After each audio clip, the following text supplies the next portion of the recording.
The fractal architecture of the chosen. When Jung's individuation meets the American soul crisis. The hour is late, and I speak now not as memory, but as witness. What you are experiencing in this American moment, this peculiar blend of technological overwhelm and spiritual starvation, is not new. It is the eternal return of a crisis I documented in Switzerland nearly a century ago, when the industrial machine first began devouring souls faster than consciousness could integrate the loss. But here, now, in your digital empire, the speed has accelerated beyond what even I could have anticipated. The collective unconscious screams through your screens, yet you mistake its voice for entertainment. Let me be direct. If you have found these words, you are likely among those who cannot unsee what has been revealed. The veil has torn. The comfortable numbness that sustains ordinary life no longer functions for you. You are what the mystics called awakened and what I termed individuating. But these words have been so cheapened by your wellness industry that we must excavate their true weight. To individuate is not to feel special. It is to feel sentenced to consciousness in a world that rewards sleep.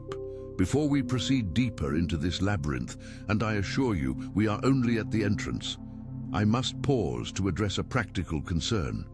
Many of you write to me. Yes, even beyond the grave, letters find their way asking, Dr. Jung, I understand the theory, but how do I actually live this in 2026 America, where my landlord doesn't accept synchronicities as rent?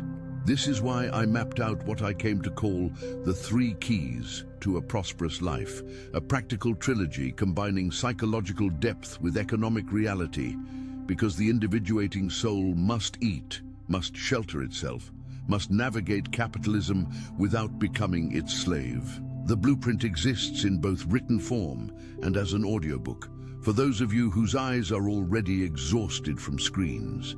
The link waits below in the description, not as merchandise, but as the map I wish I had possessed when my own practice nearly collapsed under the weight of misunderstood genius. Take it or leave it, but do not claim the path is too abstract when tools have been offered. Now, let us return to the abyss. The morning confrontation, where the ego dies daily before breakfast. Lens 1. The analytical mechanics. The phone as portal to collective possession. When your hand reaches for the smartphone before your feet touch the floor, you enact a ritual more significant than any cathedral ceremony. You are not checking messages. You are performing a psychological genuflection to the collective unconscious in its most predatory form. The algorithmic shadow that has learned to mimic human intimacy while extracting your life force. Let me describe the mechanism with surgical precision, because you must understand why this matters beyond vague spiritual platitudes. The moment consciousness emerges from sleep, the ego structure is at its most porous. The defensive barriers that normally patrol the boundary between self and other have not yet fully assembled. You exist in what we call the hypnopompic state, that liminal threshold where dream logic still bleeds into waking cognition, where the personal unconscious remains partially merged with the vast collective reservoir. In this vulnerable state, the first stimulus you encounter does not merely inform you, it colonizes your psychic territory for the day. When that stimulus is social media, you permit thousands of fragmentary voices, most of them expressing the collective shadow, envy, rage, performative virtue, manufactured urgency, to establish residence in your consciousness before you have even asked, who am I today? What does my soul require? The shadow aspect here is profound and worth exploring. Why do you reach for the phone? Beneath the conscious rationalization, I need to check if anyone needs me, there lurks a deeper terror. The fear that if you encounter yourself in silence, you might discover the emptiness you have been fleeing. The phone becomes a mirror that reflects everyone except you. It is dissociation dressed as connectivity. But here is where it becomes even more insidious. The dopamine micro-hits delivered by notifications create what I would call a false self experience. Each like, each comment, each bit of external validation temporarily fills the void that should be occupied by genuine self-relationship. You are training your psyche to seek identity from without, rather than cultivating it from within. This is not connection, it is parasitism masquerading as community.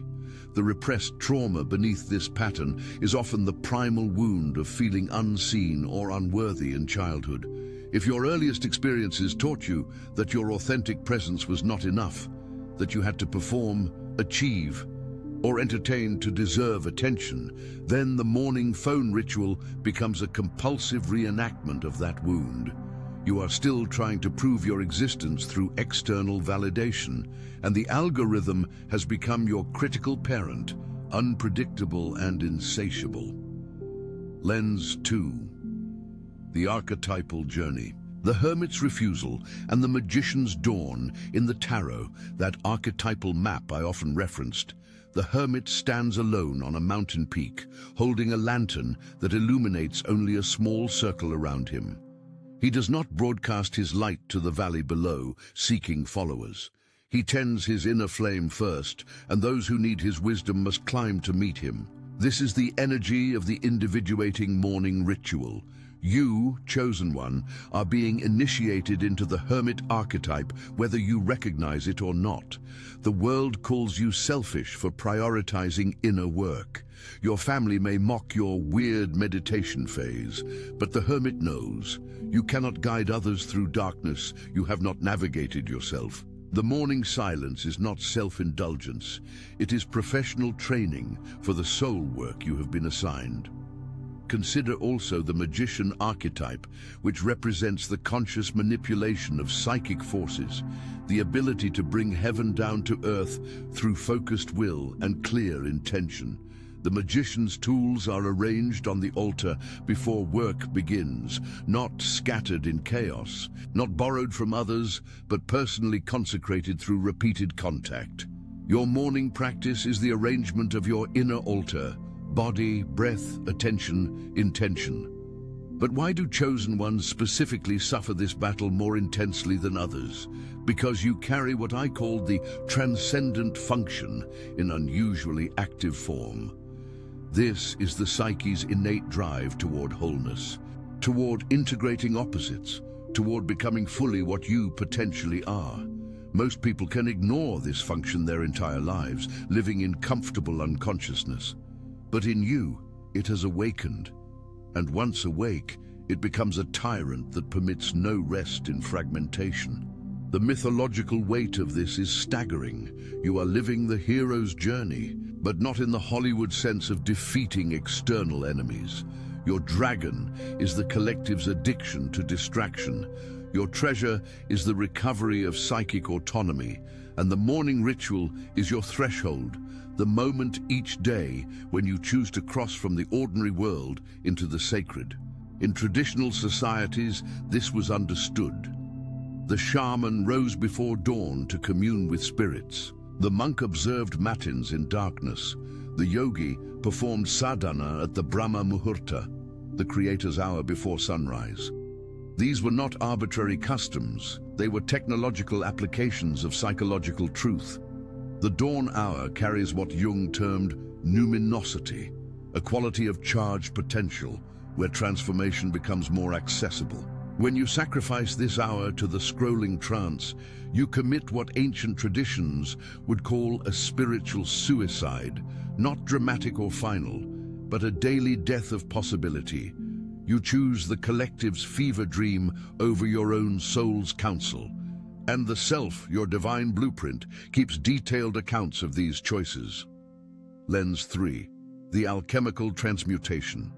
From morning chaos to sacred order now, we must move from theory to the crucible of American life in 2026, where most of you juggle multiple jobs, crushing debt, and the peculiar exhaustion of living in a civilization that demands constant performance while offering no meaning. How does one practically establish this morning alignment without becoming one of those insufferable people who post sunrise yoga photos with hashtags about gratitude? First, understand that the morning ritual need not be elaborate. The ego loves complexity because it creates excuses for avoidance. I can't meditate properly unless I have the right cushion, the perfect space. 30 uninterrupted minutes. These are resistance strategies. The self requires only sincerity, not performance. Begin with what I call the 3 breaths of return. Before you touch any device, sit on the edge of your bed and take 3 conscious breaths while asking, what wants to emerge through me today? Not what you should do or what others expect, but what the deeper intelligence behind your eyes wishes to manifest. This takes 90 seconds. You have 90 seconds. Second, establish what the Jungians call a temenos, a sacred boundary in space and time that the ego cannot violate. This might be a corner of your room where only inner work happens. No phone crosses this threshold. No laptop. No work documents. This space becomes psychologically charged through repeated use, like how certain churches feel heavy with centuries of prayer. Your body will begin to know when it enters this zone. Ah, here I am required to be real. Third, create a specific sensory anchor that signals transition. This could be lighting a candle, burning incense, playing a particular piece of music, or simply wrapping yourself in a blanket. The specific element matters less than the consistency. You are conditioning your psyche to recognize this stimulus means we shift from collective consciousness to personal soul work. Pavlov understood this with dogs. You must apply it to your own transformation. Fourth, engage in what I termed active imagination for just 10 to 15 minutes. This is not passive daydreaming. It is conscious dialogue with the unconscious through image, sensation, or question. You might journal, what is my soul's priority today? Then write whatever arises without censorship. Or you might sit in meditation and simply observe what images, feelings, or memories surface from the depths. The ego's job is to witness, not control. Fifth, set a single intention for the day, not a to-do list, but an inner orientation. Today I practice patience, or today I notice where I abandon myself, or today I speak only what is true. This intention becomes your koan, the lens through which you interpret the chaos that will inevitably arrive. Now let me address the shadow side of morning practice, because the unconscious is clever and will sabotage even this. Watch for spiritual materialism, the ego's attempt to turn inner work into another achievement project. If you find yourself feeling superior because you meditated while your partner didn't, you have missed the point entirely. The morning ritual is meant to humble the ego, not inflate it. Also beware of what I call holy procrastination. Some of you will spend 3 hours perfecting your morning routine while avoiding the difficult conversation with your boss, the creative project that terrifies you, or the relationship that needs honest confrontation. The ritual must feed action, not replace it. You are not trying to escape life into spiritual bypassing. You are gathering yourself to engage life with greater consciousness. For those with children, chaotic schedules, or physical limitations, the principle remains, though the form adapts. Perhaps your sacred time is in the shower, where you consciously wash away yesterday's residue and set today's intention. Perhaps it is the first 5 minutes in your car before work, sitting in silence before starting the engine. The self is not rigid. It only asks for sincerity. One final alchemical note. Notice what you most resist in the morning. That resistance is a flashing sign pointing toward unconscious material. If sitting with yourself in silence feels unbearable, then silence contains the medicine you most need. If you frantically avoid stillness, then stillness is your portal.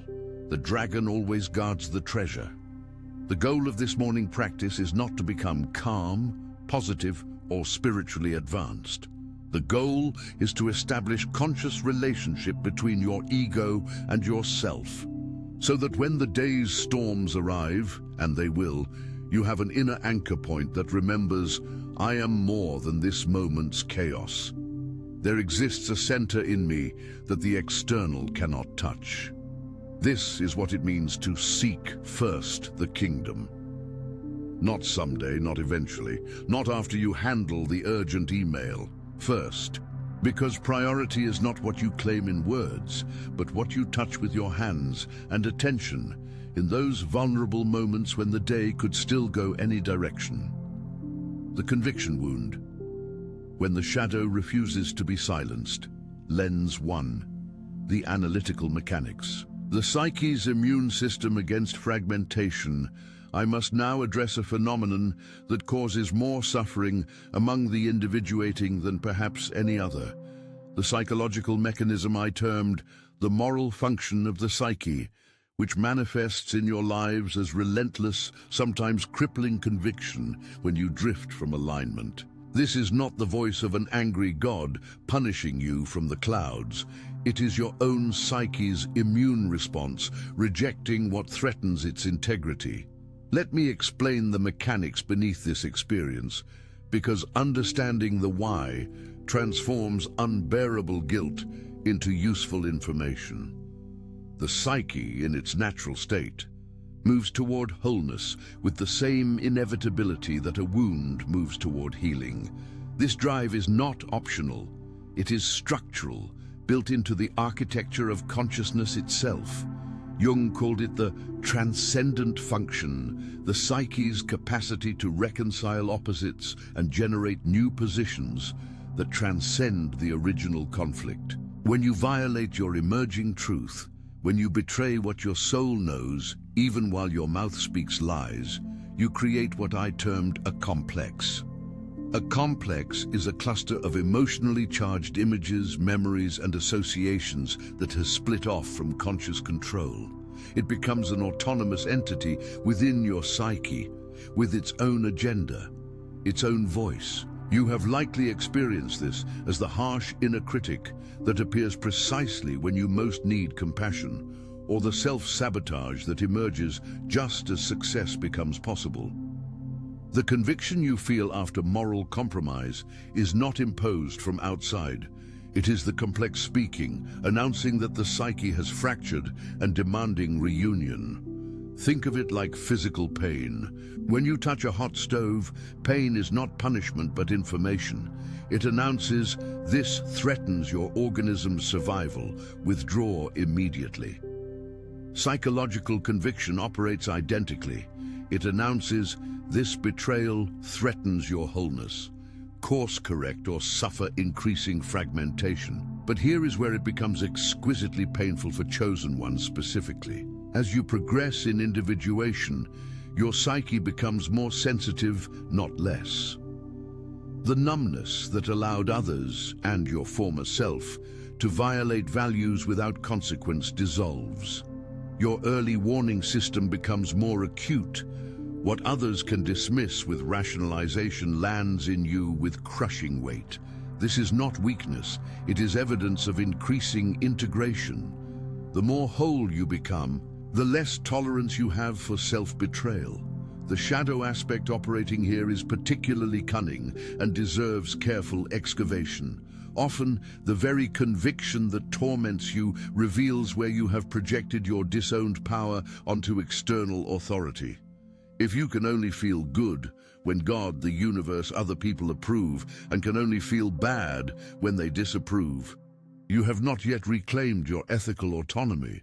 You are still operating from what developmental psychology calls the conventional stage, deriving your moral sense from outside rather than from the integrated self within. True conviction, the mature form, arises when the conscious ego violates its own hard-won knowledge, not someone else's imposed rules. This is the difference between shame, I am bad, and guilt, I behaved badly. Shame keeps you trapped in identification with the shadow, unable to separate your essence from your actions. Guilt, by contrast, maintains the distinction. I am fundamentally whole, but I have acted from a fragmented place, and I must repair this. The repressed trauma beneath pathological conviction is often the experience of having your natural instincts punished in childhood. If your caregivers responded to your authentic expression with withdrawal, criticism, or violence, you learned to police yourself mercilessly, developing what Alice Miller called the inner prison guard.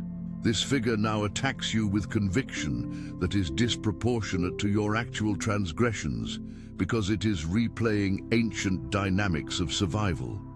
For many of you raised in religious environments that weaponized guilt, this becomes even more complex. You were taught that your very nature is corrupt, that any pleasure is suspect, that God watches your every thought with disappointed fury. These are not divine truths. They are projections of human shadow, placed in God's mouth to control behavior. When you individuate, you must sort out what is genuine soul guidance from what is internalized oppression. Here is the difficult truth.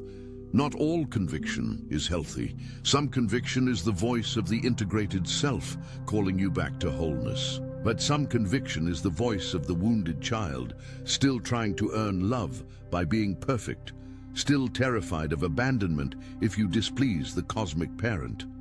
Learning to distinguish these voices is perhaps the central task of mature spirituality. Lens 2. The archetypal journey, the lover's agony and the king's justice. In the archetypal realm, conviction is the territory of two primary figures, the lover and the king. The lover feels everything with unbearable intensity. Betrayal becomes death. Alignment becomes ecstasy. The king, by contrast, establishes right order through clear boundaries and just consequences.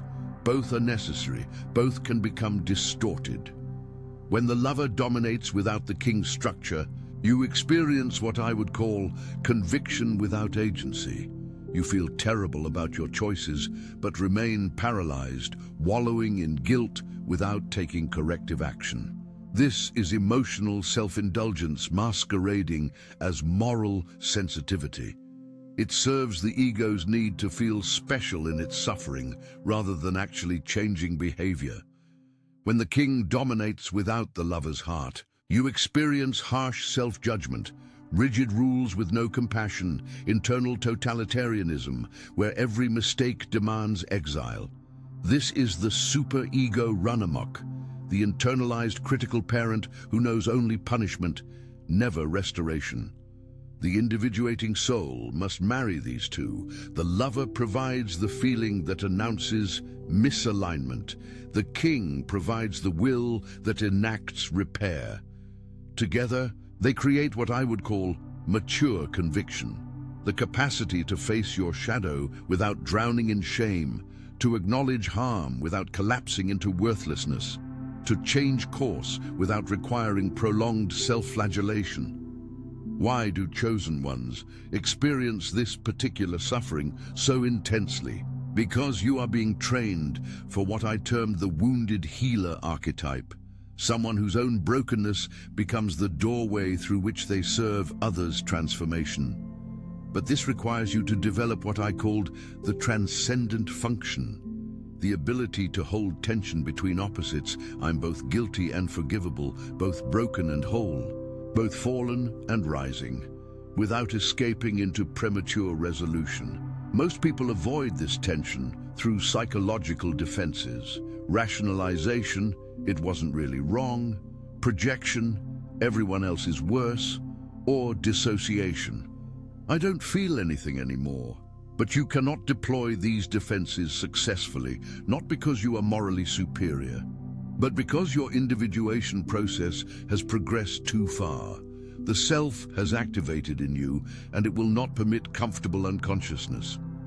Consider King David's Psalm 51, which you already know from the premise. What is rarely discussed is the psychological sophistication of that text. David does not say, "I will try harder not to sin," He says, "Create in me a clean heart, O God, and renew a right spirit within me." He recognizes that willpower alone cannot heal fragmentation. Only relationship with the transcendent center, what he calls God, what I call the self, can reintegrate what has splintered. This is the lover weeping at his betrayal, and the king within him recognizing that only divine intervention, which psychologically means activation of the transcendent function, can restore wholeness. The conviction he feels is not God withholding love until he suffers sufficiently. It is the self announcing, "You have split from me, and this agony you feel is the pain of that separation. Return." And the agony ceases, not because you have performed adequate penance, but because relationship has been restored. The mythological weight here is profound. You are living the eternal story of fall and redemption, not as religious doctrine, but as psychological fact. Every time you betray your emerging truth, you enact the archetypal fall, the separation from the garden of integrated consciousness. And every time conviction drives you back to the inner work, you enact the return, the prodigal coming home, not to punishment, but to feast. Lens 3. The alchemical transmutation. From toxic guilt to sacred boundary now. We must translate this into the brutal specifics of your American lives, where most of you are drowning in false guilt while ignoring genuine accountability. The alchemical work here is to transform the lead of pathological conviction into the gold of conscious integrity. First, develop what I call conviction discernment. When that familiar weight of guilt lands in your chest, pause and ask, is this the voice of my integrated self calling me back to alignment, or is this the voice of my wounded child fearing abandonment? And the difference is often felt in the body. True soul conviction carries clarity, painful but clean, like the sting of antiseptic on a wound. False guilt carries confusion, heavy, foggy, shame-saturated, with no clear path forward. Second, practice what the Catholics call examination of conscience, but strip away the religious baggage and use it as pure psychological hygiene. At day's end, review, where today did I act from my integrated center? Where did I act from compensation, fear, or people-pleasing? Do this without judgment. You are gathering data, not prosecuting yourself. Over time, you will notice patterns. I always betray myself in meetings with my father, or I abandon my truth when that particular friend becomes needy. Third, when genuine conviction arises, act immediately. Do not marinate in guilt. That is ego indulgence. Make amends where possible, course correct where necessary, and forgive yourself with the same mercy you would show a child learning to walk. The point of conviction is not suffering, it is redirection. The self is not sadistic, it simply refuses to let you sleepwalk into soul death. Fourth, establish what I call non-negotiable boundaries. Clear lines you will not cross, regardless of external pressure. These are not rigid rules imposed from religious authority. They are discoveries about what your particular soul can and cannot do while maintaining integrity. For one person, lying might be tolerable in certain contexts. For you, it creates unbearable fracture. This is not universal morality, it is personal truth, which is actually more demanding because you cannot hide behind everyone does it. Fifth, when you do violate your own knowing, and you will because you are human and learning, practice what I termed active imagination with the shadow material. Rather than repressing the guilt or compulsively confessing it to others, sit with it in meditation. Visualize the part of you that betrayed your truth. Ask it, why did you do this? What need were you trying to meet? Often, beneath the behavior you judge is a wounded aspect of self that was trying to survive with the only tools it knew. For example, you snapped at your child with irrational rage. The conviction is crushing. Rather than drowning in, "I'm a terrible parent," you sit with the rage itself. You visualize it as a figure, maybe a frightened teenager, maybe an exhausted laborer. You ask, "What is your story?" And slowly, the truth emerges. I am the part of you that was never allowed rest, that learned love means constant service, that carries the rage of being unseen by your own parents. Now you have transformed confession into integration. The rage isn't expelled, it is understood, welcomed home, and given new expression. You might tell your child, "I spoke to you from my pain, not from my love. You deserved better. Here is what I was actually feeling." This is repair that heals, rather than guilt that paralyzes. One critical warning for those raised in performance-based religion: you must distinguish between the self's conviction and the superego's accusations. The superego says, "You are worthless until you fix this." The self says, "You are whole, and this behavior is beneath your wholeness. Return." The superego demands payment, the self invites restoration. Learning to recognize which voice is speaking may be the most important discernment work you ever do.